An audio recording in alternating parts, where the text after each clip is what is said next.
తిరువనంతపురం అనంత పద్మనాభ స్వామి ఆలయం మన దేశంలోని అత్యంత సంపద కలిగిన ఆలయం.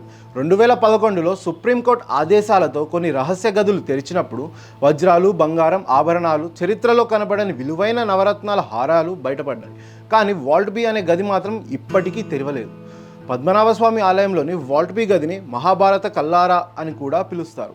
ఆలయంలోని ఇతర 5 గదులు బంగారం, రత్నాలు, పురాతన వస్తువుల వంటి అపార సంపదను బయటపెట్టగా వాల్ట్ బిలో ఇంకా గొప్ప సంపద మరియు దివ్య వస్తువులు ఉండవచ్చని నమ్ముతారు. వాల్ట్ బికు ద్వారం నాగబంధం లేదా పాముతాళంతో రక్షించబడినట్లు చెప్తారు మరియు సరైన శాంతి పూజలు, మంత్రాలు లేకుండా దాన్ని తెరిస్తే విపత్తులు సంభవిస్తాయని కూడా కొన్ని శాస్త్ర గ్రంథాలు హెచ్చరిస్తున్నాయి.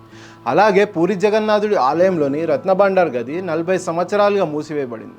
1985లో చివరిసారి పరిశీలించబడిన తర్వాత 2018లో ఏఎస్ఐ మళ్ళీ ప్రయత్నించినప్పటికీ విఫలమైంది. ఎందుకంటే అందులో వజ్రాలు, పుష్యరాగాలు, బంగారు నాణేలు ఉండే అవకాశం ఉందని, అలాగే ఆధ్యాత్మిక పరిమితుల వల్ల తెరవడానికి అభ్యంతరం ఉందని.